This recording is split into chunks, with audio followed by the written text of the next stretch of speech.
Welcome to the Human Capital Innovations Podcast. We're your source for personal, professional, and organizational growth and development, where we share original research, explore industry trends, and interview executives and thought leaders from across the globe. We hope you join us often for practitioner-oriented content around all things related to leadership, HR, talent management, organizational development, and change management. Maximize your personal and organizational potential with Human Capital Innovations Podcast. Do you enjoy the Human Capital Innovations Podcast? Please subscribe, leave a review, comment, share, and consider supporting the podcast on Patreon, even at the producer and sponsorship levels.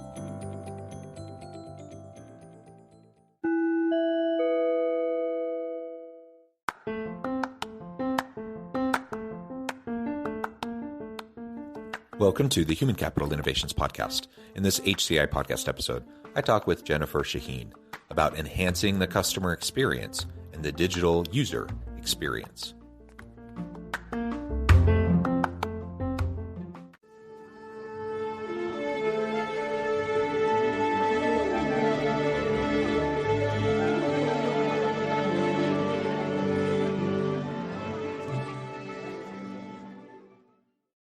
Jennifer Shaheen, welcome to the Human Capital Innovations Podcast. Thanks so much for having me, John. It is a pleasure to be with you. You're joining us from Rhode Island. I'm south of Salt Lake City in Utah. And we're going to have a really fun conversation today around customer and employee experience and the digital user experience. This is where all of your expertise comes into play. And I think it'll just be a lot of fun. Now, obviously, when we talk about customer experience, that can include a lot of things. Any end user, right? We can view as the customer of our product or service. And for the sake of this conversation, we're going to be talking about customers in terms of customer traditionally, but also internal customers to the organization in terms of the people, the employee experience, as well as the customer and consumer experience. And of course, on both ends, the digital user experience is so essential. And I think especially at this time during what people have called the Great Resignation, the Great Reevaluation, employees have options, and we need to enhance the employee experience and the user experience, especially as it connects with self-service HR processes and things like that.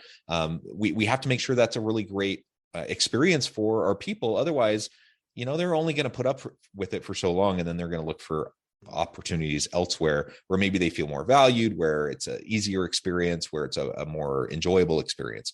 So that's what we're going to be exploring together today. As we get started, I wanted to share Jennifer's bio with everybody.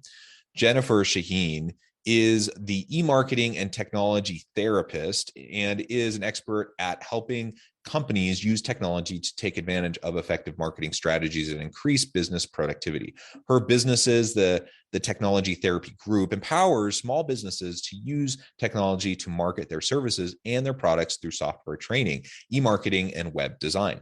Through years of experience, Jennifer has developed an understanding of how technology can be used in practical business applications. Her techniques have boosted sales, enhanced staff productivity, and increased market share for her clients. What a tremendous background. It's a pleasure to be with you, Jennifer. Anything else you would like to share with my listeners by way of your background or personal context before we dive on in further? Oh, sure. Thank you so much, John. Yes, I have been doing this a really long time and love it. I also sit on the board of Martin Guitars as well. So I sit on the other side of our conversation today, looking at things that will help grow and enhance relationships from, a high level organizational perspective. So I'm very excited to dive in. Wonderful. Well, with that, why don't we just start with the framing up of your company, the e-marketing and technology therapist and the Technology Therapy Group. I think that's a really fun name. How did you come up with that? And tell us just a little bit more about the origins of your business and what you're trying to accomplish. Sure. So the company name actually evolved. I started the business my junior year at Hofstra University, and I was selling computers, and I sell through education. I didn't realize I did it. I would explain things. People started asking me if I could teach them at home And so that evolved into my teaching people one-on-one at home, and then me saying, I need to learn a little bit more about this, and started doing some education and training for another organization as a contractor. And then it sort of evolved from there. So I think for me, at the core of who I am in technology, for me, has always been an opportunity for businesses to be more competitive, as long as they could get over some of the fears of using it. And that's where the education and training is, because like anything in life, right? The more we learn about it, the less afraid of it we are. Some people really embrace the technology, and we talk about generational differences and baby boomers, Gen X versus millennials and Gen Z, and aptitudes towards technological usage and whatnot. The bottom line is, regardless of kind of the stereotypes we might assign to certain generations or different groups of the population, everybody wants a good user experience, right? Everybody wants it to be simple, intuitive, and that they can just get stuff done that they want to without having to deal with a lot of hassle and frustration along the way. So ultimately, regardless of who we're talking about, that's the goal, that's the end goal. That's what we want to try to accomplish. And that's why we talk about creating a really great customer experience, a really great user experience.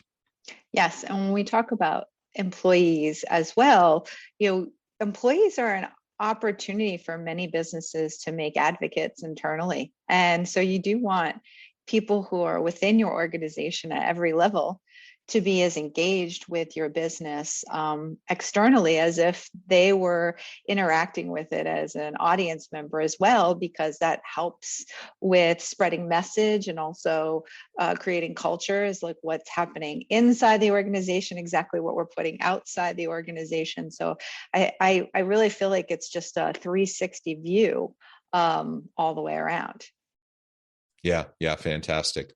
And the therapy piece, I just think is fun, because people get a little bit anxious and uptight and angsty, when it comes to technology, sometimes, especially learning a new system, a new process.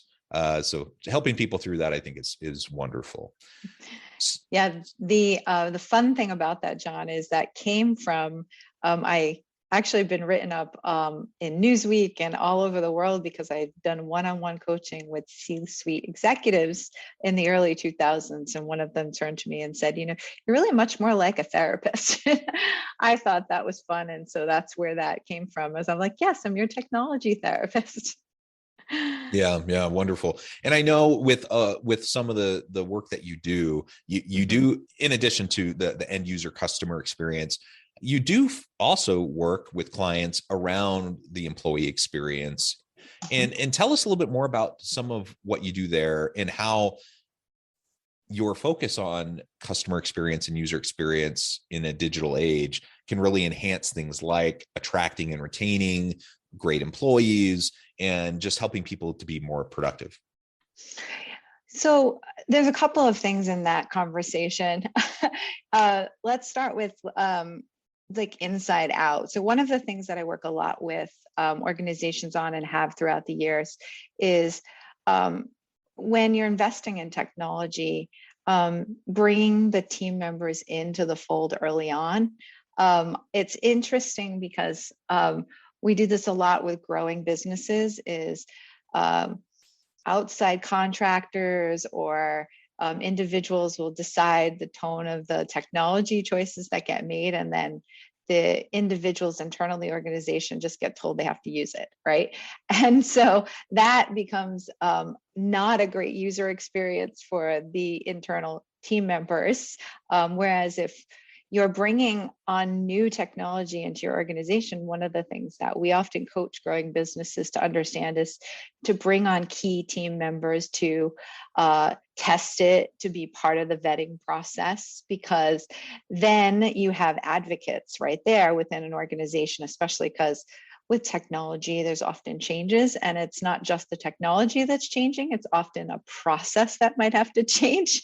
And it's funny because I'm actually preparing a presentation right now to do at a show later this month around this conversation as well, is because making decisions, needs to be done as a team so that buy-in is not only from the top, but all the way through the organizational team. And that can be from as simple as, like an advanced ERP system, or as simple as understanding how are we going to use our social media application for better posting, right? It can be so small to so large when it comes to technology and the team experience internally. Yeah, and there really are so many different technologies that can be used for collaborations, for team collaborations. And I don't know if you could speak to that a little bit. What you might do to try to help teams to figure out what options might suit them best. Because I know one thing I get frustrated with is when I'm, I do consulting work, but I'm also a university professor, and that's my full-time gig. And over the last couple of years, we've really honed in on using Microsoft products and Microsoft Teams throughout the organization.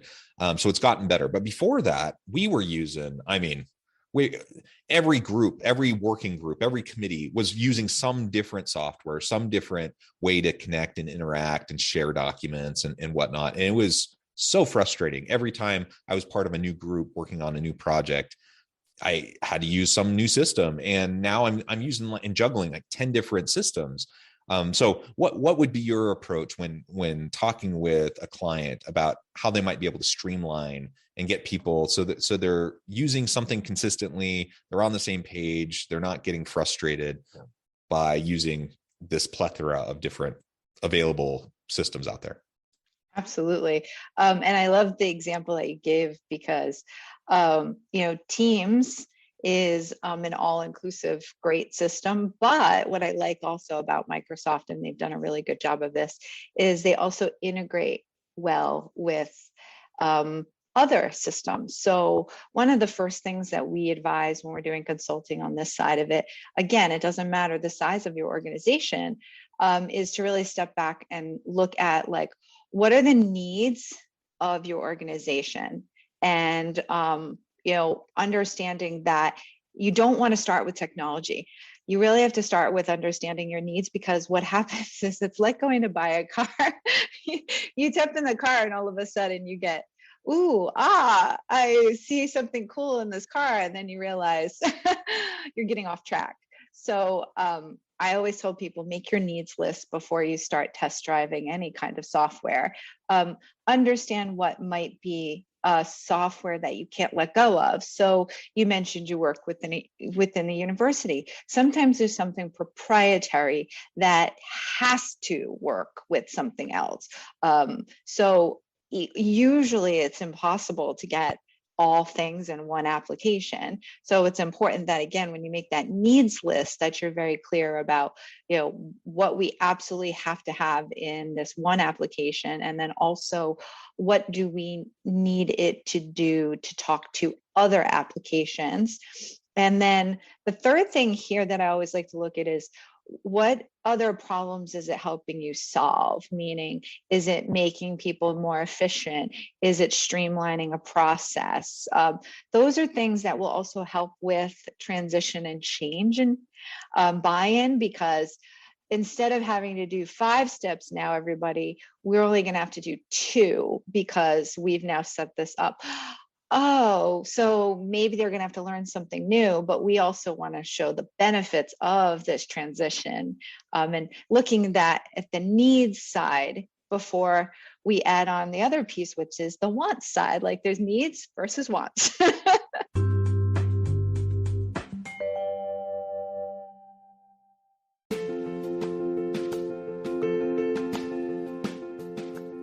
Check out my new book, The Future Leader: Creating and Transforming Next-Gen Organizations.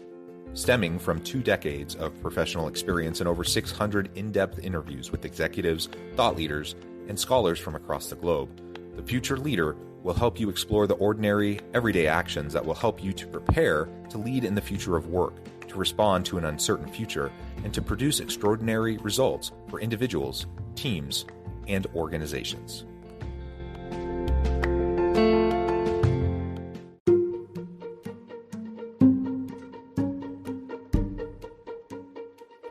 Welcome to the Human Capital Innovations Academy, courses, micro-credentials, and certificates to upskill and reskill for the future of work.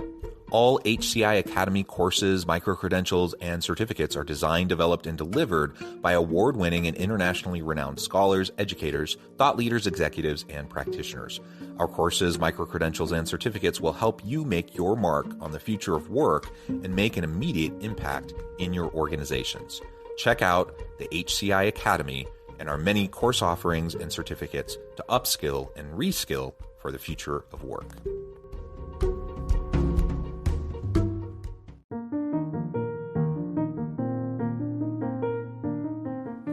Check out our new weekly LinkedIn newsletter, Alchemizing Human Capital, exploring industry trends via original research and interviews with executives and thought leaders from across the globe. We look forward to having you join us.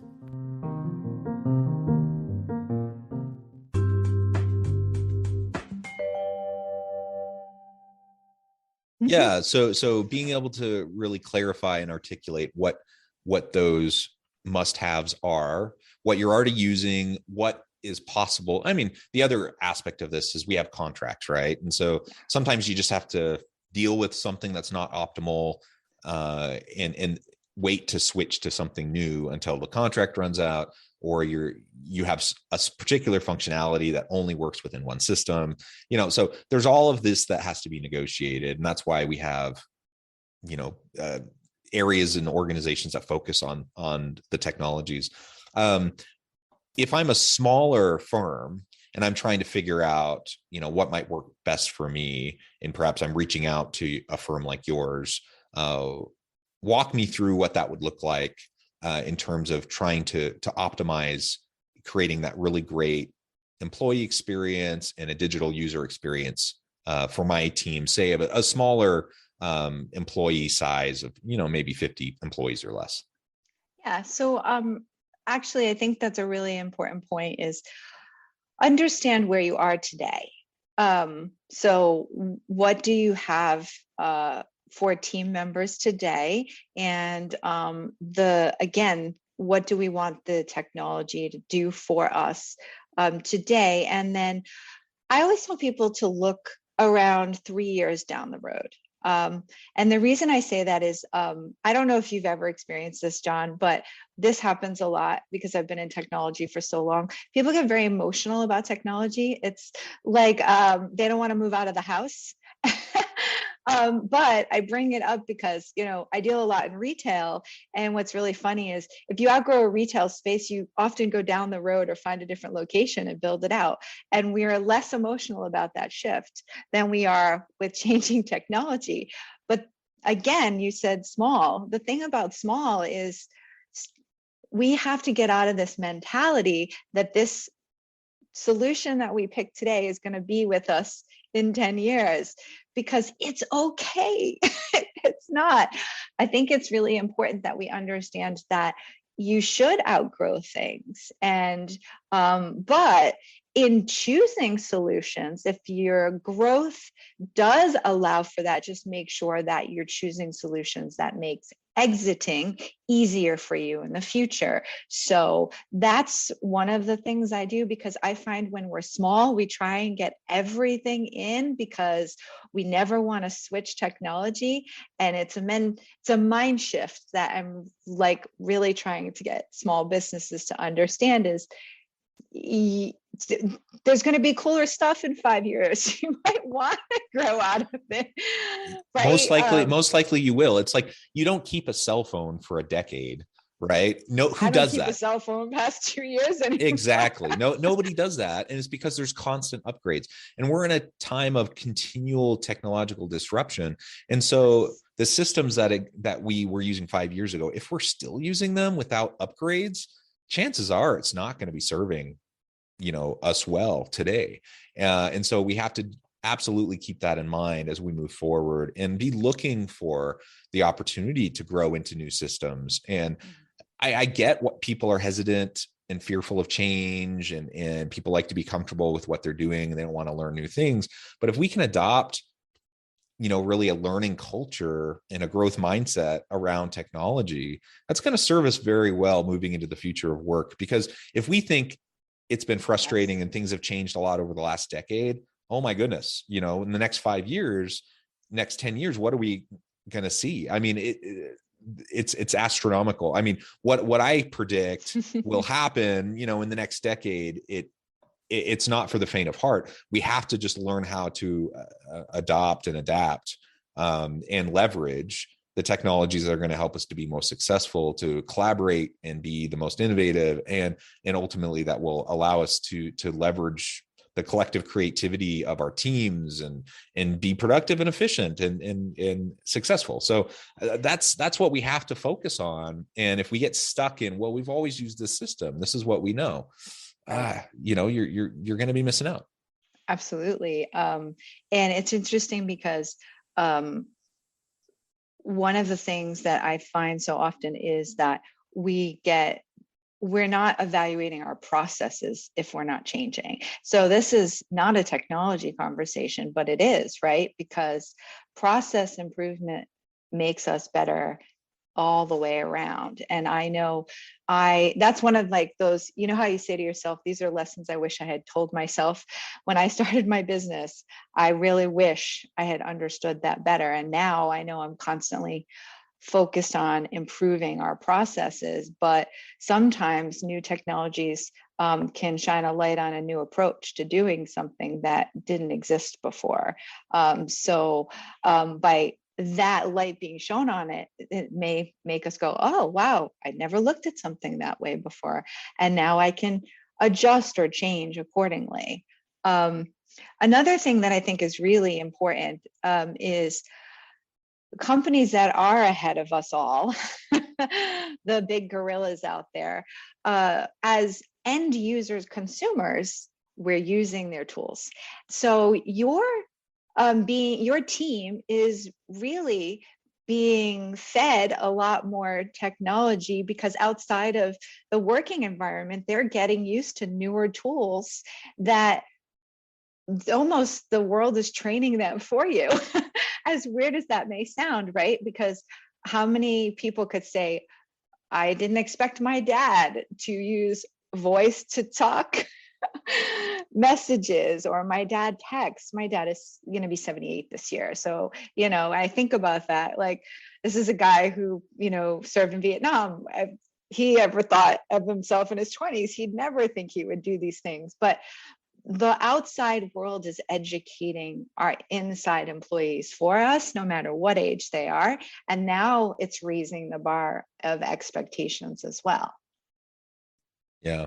And perhaps we can spend just a little bit of time talking to breaking down the resistance to change. That's a big topic, and we could spend a whole lot of time on it. And it really would, there's so much to talk about any change that happens in organizations, but specifically as it relates to technological change and digital user experience and employee experience. Any insights on how we can most effectively go about navigating that, breaking down the barriers to change and increasing the buy-in and the likelihood for adoption? Absolutely. So I come from the old school technology world of, do you remember when you dialed into AOL and they used to say, oh yeah, yep, is your modem plugged in? And I would go through step by step. Okay. So when I think about that, I think that that's really almost in reverse. If we think of when we're going to change technologies in our organizations, we need to do them one at a time and not so many things at one time. I would say plan out incremental adjustments is very important, rather than, again, your big picture, your leadership, you're looking at multiple things coming down. But again, you're seeing things on a macro level, and the people who often work within your organizations, they're in their micro level. They're handling the tasks in the day-to-day. So throwing too many adjustments and changes at once can really be what causes anxiety. So that little example of, is the computer plugged in? It's the same thing. Is let's think about the technology innovations we have to roll out and plan out that we do maybe one a quarter versus, one a month, or some rolling out and adaptness to that. Because again, that's another piece that can be super helpful to buy-in is I need a couple of months to get behind something. And you know this, John, right? When we're bringing on employees and we think about it, we give them time to train and learn their position before we start holding them accountable to certain metrics and deliverables. So we need to do the same thing with technology. Yeah. Well said. Well, Jennifer, this has just been a fun conversation. We've only scratched the surface. I think there's a whole lot more we could talk about, but for today, I think we'll leave it there. Before we wrap up for today, I just wanted to give you a chance to share with listeners how they can connect with you, find out more about your work, your team, and then give us a final word on the topic for today. Sure. So yes, please stop by technologytherapy.com. Also feel free to connect with me directly on LinkedIn, Jennifer Shaheen. Would love to chat with you on anything. And then I think probably I say the final word is what we were just discussing, which is, plan and grow together. And with that, I think you'll be successful from the inside out. Wonderful. Thank you, Jennifer. It has been a pleasure. I encourage listeners to reach out, get connected, find out more about what Jennifer and her team can do for you. And as always, I hope everyone can stay healthy and safe, that you can find meaning and purpose at work each and every day. And I hope you all have a great week.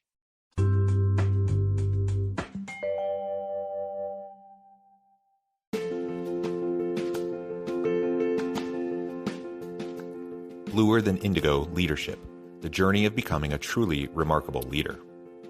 Early in my adult life, I learned about an Asian proverb that translates as bluer than indigo. If you think about the color indigo, it is a brilliant, deep, and vibrant blue, what some would call the bluest of blues. To have something that is bluer than indigo is rare and truly remarkable. Contrary to popular myth, there is no one-size-fits-all or cookie-cutter approach to effective leadership. There is no silver bullet, no secret sauce, no go-to model that will solve all of your problems.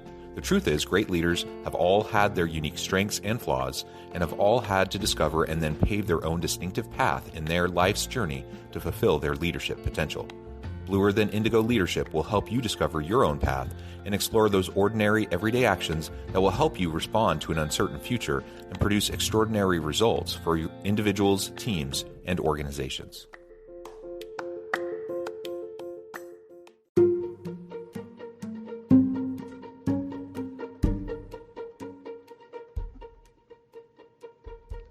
Check out Human Capital Innovations magazine, Human Capital Leadership.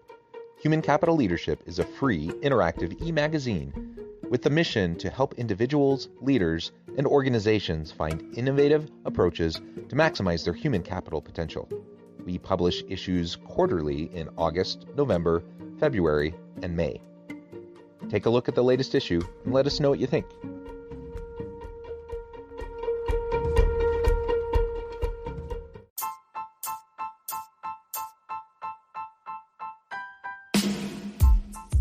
The Alchemy of Truly Remarkable Leadership. Ordinary, everyday actions that produce extraordinary results. Consider how the nature of work has shifted over the past 50 years. With increased globalization, rapid technological advancement, and the shift in economic composition, the average job of today looks very different than the average job of 50 years ago. What will the jobs and organizations of tomorrow look like? Moreover, what does this all mean for organizational leaders? What are the core competencies and capabilities of organizations and their leadership that are prepared for continued disruption and geopolitical and socioeconomic shifts? Regardless of what the future holds, increasingly, leaders need to be socially minded, data-driven, decisive, champions of talent, and disruptors of the traditional notions of leadership, teams, organizations, and work. The Alchemy of Truly Remarkable Leadership will help you to explore your own leadership competencies and capabilities and consider ways to apply and implement them into your workplace and personal life.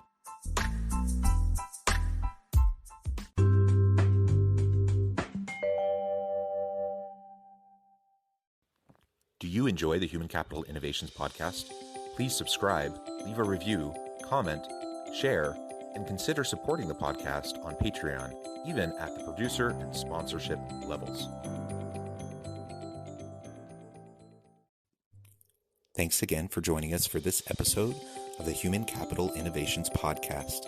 I hope you stay healthy and safe and that you have a great week.